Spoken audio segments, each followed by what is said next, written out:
Hello दोस्तों, आज का टॉपिक है इंसुलिन। सबसे इम्पॉर्टेंट हार्मोन इंसुलिन, जो ना बनने पर डायबिटीज़ होता है। इंसुलिन बहुत ज़रूरी है हमारी ब्लड में जो शुगर होती है उसको एनर्जी में परिवर्तित करने के लिए। बेसिकली इंसुलिन एक ऐसी चाबी है जो हमारे मसल सेल्स का ताला खोलती हैं, और वो चाबी से ताला खुलने के बाद वो दरवाजे खुलते हैं जहाँ से शुगर जो ब्लड स्ट्रीम में होती है वो उन मसल टिश्यूज़ को पहुँचे और उन ऑर्गन्स को पहुँचे। जो ताला होता है उसे कहते हैं इंसुलिन रिसेप्टर्स। मैं आपको एक एग्जांपल देता हूँ। सपोज़ आपके नेटिव प्लेस में, आपके गांव में आपका एक घर है और उस घर पे आप कई बरसों से नहीं गए हो। डेफिनेटली वहाँ पर एक आपने ताला लगाया होगा जिसकी चाबी आपके पास होगी। चाबी आपने संभाल के रखी है। जब आप चाबी उस ताले में लगाओगे तो पता चलता है कि ताला खुल नहीं रहा है, क्योंकि ताला अंदर से ख़राब हो चुका है। आप कितनी भी मशक्क़त कर लो, फिर उसमें थोड़ा तेल डालना पड़ता है। तेल डाल के उसको थोड़ा सा ऑयलिंग करने के बाद वो उस चाबी को लगा करके वापस ताला जो है वो खुल जाता है। वैसे ही हमारे बॉडी में इंसुलिन सिक्रीट होता हो, मगर फिर भी कुछ कारण से इंसुलिन के जो रिसेप्टर हैं वो डिसेंसिटाइज हो जाते हैं, उनमें जंग लग जाती है, जिसके कारण से इंसुलिन वो काम नहीं कर सकता जो उसका काम है कि आपके शुगर को मसल सेल्स में पहुंचाना और ऑर्गन्स में पहुंचाना। ये काम नहीं हो पाता क्योंकि जो इंसुलिन के रिसेप्टर्स हैं उसमें जंग लग चुका है और इंसुलिन को वो बराबर से एक्सेप्ट नहीं कर पाते, जिसके कारण मसल सेल्स में शुगर का प्रवेश नहीं हो पाता।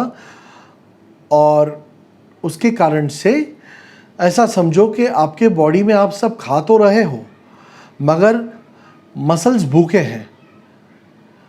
तो इंसुलिन सिक्रीट होने के बावजूद अगर इंसुलिन की रेजिस्टेंस हो जाए, क्योंकि इंसुलिन रिसेप्टर्स जो है वो डिसेंसिटाइज हो गए हैं, ऐसे स्टेट को हम टाइप 2 डायबिटीज कहते हैं दोस्तों। टाइप 1 डायबिटीज जो है वो ऐसा स्टेट है कि जहां पे इंसुलिन बनना ही बंद हो जाए। जैसे कि आपकी जो चाबी है जो उस गांव के घर की थी, वो चाबी को आपने गलती से खो दी। ताला पड़ा है, सब कुछ है, ताले में भी जंग लगा हुआ है। तो टाइप 1 डायबिटीज़ ऐसा है कि जहाँ पे पैनक्रियाज फेल हो जाती है इंसुलिन सिक्रीट करने में। इसके ऊपर मैंने वीडियो बनाया था, बट वो वीडियो में मैंने समझाया नहीं था कि एग्जैक्टली टाइप 2 डायबिटीज़ का चक्कर क्या है। अब मैं बात करूँगा कि इंसुलिन अगर आपका रिलीज ना होता हो और कोई बंदा इंसुलिन बाहर से ना ले, आपको टाइप 1 डायबिटीज़ है सपोज, और इंसुलिन कुछ कारण से आप नहीं ले रहे हो और आप आयुर्वेदिक औषधियों का सेवन कर रहे हो, तो जब तक आप ब्लड टेस्ट नहीं करोगे तब तक आपको समझ में नहीं आएगा।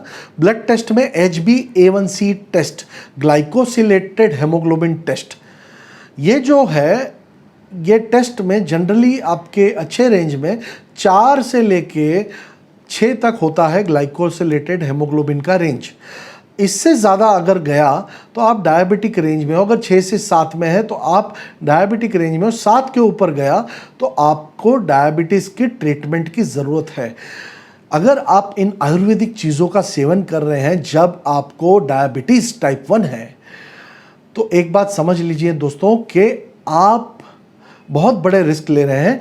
आपको कम से कम HbA1c का टेस्ट कराना पड़ेगा, और जब आप वो टेस्ट कराएंगे तो आपको पता चलेगा कि आपकी एक्चुअल पोजीशन क्या है।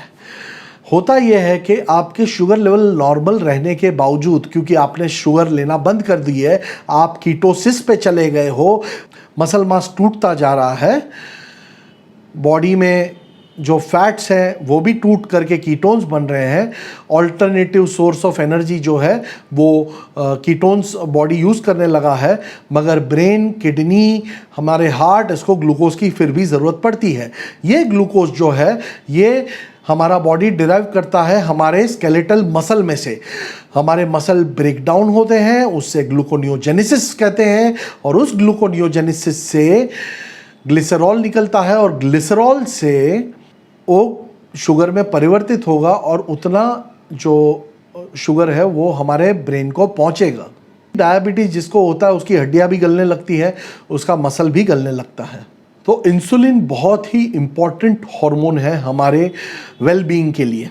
अब ये पाया गया है कि अगर किसी इंसान के टेस्टोस्टेरोन लेवल्स नॉर्मल पाए जाएं तो इसके चांसेस बहुत ज़्यादा हैं कि इंसुलिन लेवल्स भी बहुत अच्छे से होंगे, टाइप 2 डायबिटीज़ भी नहीं होगा। अगर आपके टेस्टोस्टेरोन लेवल्स नॉर्मल हैं तो बहुत सारी बीमारियां होंगी ही नहीं। फिर हम बात करते हैं, जब इंसुलिन लेवल्स लो होते हैं या बनना ही बंद हो जाते हैं तो विटामिन D3 का कुछ कोरिलेशन पाया गया है कि D3 लेवल्स भी बॉडी में कम होते हैं। अब ये कैसे है ये कोरिलेशन, ये मुझे नहीं पता, बट अगर आप D3 के टेस्ट करते हो तो उससे पता चलता है कि आपके D3 लेवल्स जो हैं वो सफिशिएंट लेवल्स नहीं हैं, तो D3 का सप्लीमेंटेशन भी लेना पड़ता है। तो इंसुलिन के बारे में मैंने ये बताया कि इसकी खासियत क्या है। अब बात करते हैं बॉडी बिल्डिंग के कॉन्टेक्स्ट में। बॉडी बिल्डिंग के लिए जब आप गेनिंग फेज पे होते हो उस समय इंसुलिन का स्पाइक बहुत ही नेसेसरी है। क्यों? क्योंकि इंसुलिन जो है वो फूड मटेरियल जो हम खाते हैं और ऑस्मोसिस होके वो टूट करके हमारे बॉडी के ब्लड स्ट्रीम में अमाइनो एसिड्स और शुगर के रूप में जो दौड़ेगा खून, वो खून में से ये सब न्यूट्रिशन को मसल सेल्स अंदर एक्सेप्ट करने के लिए इंसुलिन बहुत ज़रूरी है। तो जब हम गेनिंग फेज पे होते हैं और हमें हाइपरट्रॉफी चाहिए तो उस समय इंसुलिन स्पाइक बहुत ज़रूरी है। उसका मतलब कि पोस्ट वर्कआउट सबसे पहले आप हाई ग्लाइसेमिक इंडेक्स खाना खाएं। आप किसी भी मील में हाई ग्लाइसेमिक इंडेक्स खाना खाएं जो आपके वर्कआउट के पहले के मील्स हों। वर्कआउट ख़त्म करके जो लास्ट मील है, जो पोस्ट वर्कआउट मील है, उसके बाद आपने कम कर देना चाहिए आपका इनटेक ग्लूकोज का या शुगर का या कॉम्प्लेक्स कार्ब्स का अवॉइड करना चाहिए। बट जब तक आप वर्कआउट नहीं किए हैं उससे पहले ज़रूरी है कि आपके 1 या 2 मील में अच्छा कार्ब्स जाए। प्रोटीन का रेशियो बढ़ाने से हाइपरट्रॉफी नहीं मिलेगी, यानी ज़्यादा मस्कुलर नहीं हो जाओगे।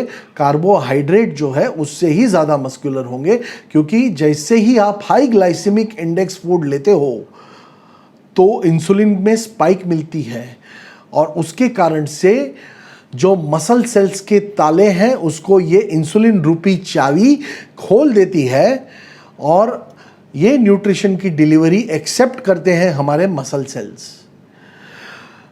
इसी के साथ मैं मेरा वीडियो समाप्त करता हूं। दोस्तों, आई होप आपको मेरा ये वीडियो पसंद आया होगा। फिर मिलेंगे नेक्स्ट वीडियो पे, किसी और टॉपिक के बारे में बात करूंगा। तब तक के लिए be safe, B strong and have a nice day.